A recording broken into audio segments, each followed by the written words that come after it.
దేవర్షి నమో నమః.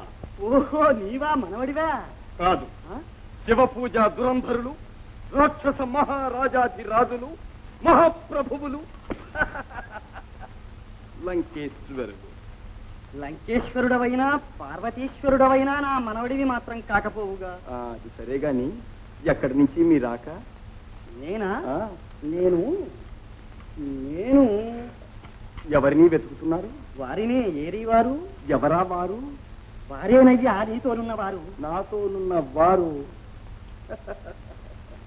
ఏరి లేరే? లేరా? శివ పూజా దురంధరులు, రాక్షస మహారాజాధిరాజులు, మహాప్రభువులు, తోడు జోడు లేకుండా ఏకాకిగా ఎవరైనా ఇలా. ఏమి జన్మో గాని ధ్వని లేకుండా మాట్లాడవు కదా. అయినా నే వచ్చేది తపోవనం నుంచిగా. ఓహో, నేనొక వార్త కర్ణాకర్ణిగా విన్నాను. నిజమేనా మునీంద్ర? ఏమిటది దలిచేంద్ర?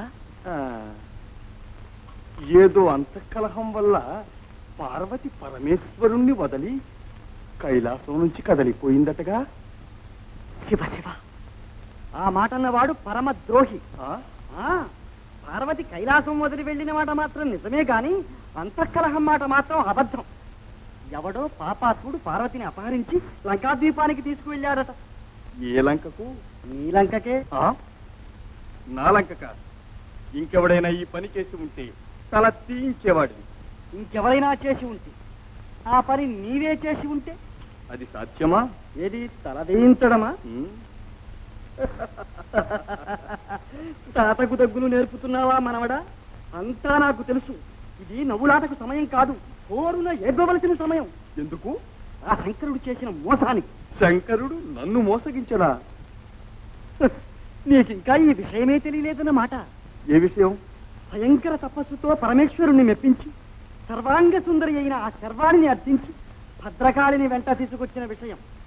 ఇది విన్నావా? నీ అవివేకాన్ని కనిపించిన వారందరి దగ్గర కొండంతగా చేసి వర్ణిస్తున్నాడు ఆ కైలాసనాథుడు. మీకు మతిపోయింది. అవునవును, మనవడు వివేకహీనుడైన తరువాత తాతకు మతిపోకుండా ఉంటుందా? తాత, ఈ పరిహాసాలు చాలు. పార్వతిని కళ్ళారా చూచి చేతులారా తీసుకొచ్చాను. నీకు ఇది కూడా తెలియలేదా మనవడా? ఆ సర్వజ్ఞుడు నీ సంకల్పాన్ని ముందే గ్రహించి నిజమైన పార్వతిని దాచి మాయా పార్వతిని నీ ముందు నిలబెట్టాడు. నేను నమ్మను. నా మాట నమ్మకపోతే ఆమెను నా ముందుకు నమ్మను. నా మంత్రోచ్చారణతో నిజానిజాలు నీకే తెలిసిపోతాయి. సరే తాత.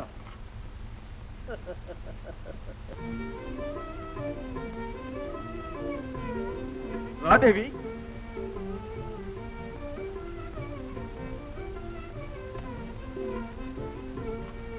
చూశారా ఈ పవరైకమోహిని? నమో భద్రకాళి మహాకాళి, నీ నిజస్వరూపంతో సాక్షాత్కరించు సాక్షాత్కరించు. అయిందా మీ ధ్యానం?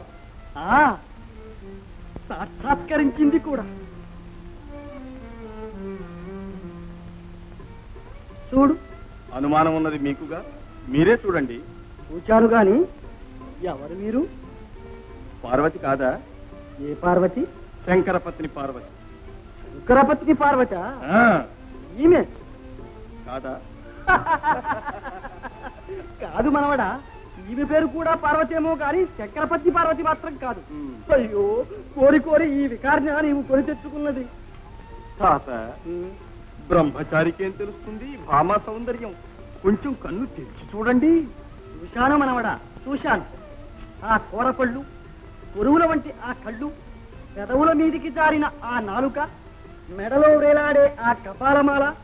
ఓహోహో, ఈ దివ్యమంగళ విగ్రహానిక నీ ఘోర తపస్సు వెలవోసింది. నిస్సందేహంగా ఆ శివుడు నిన్ను మోసగించాడు.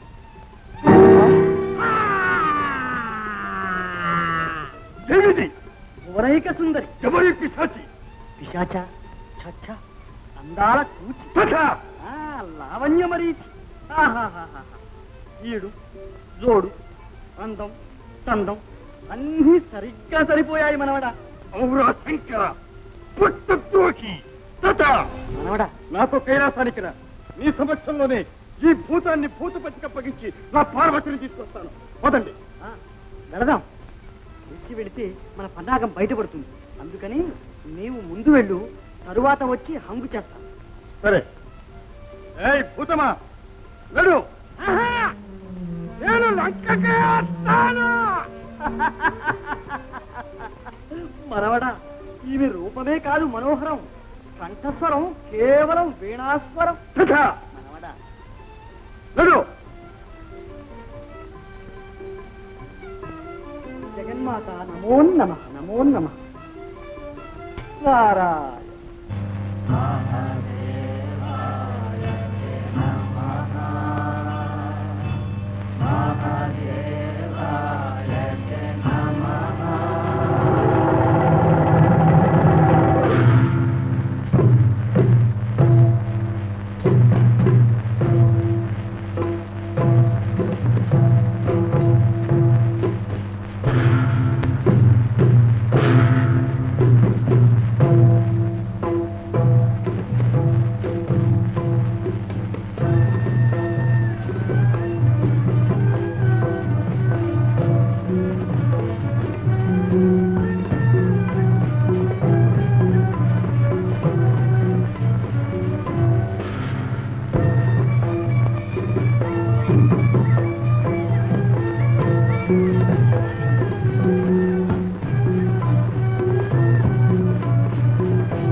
Chum,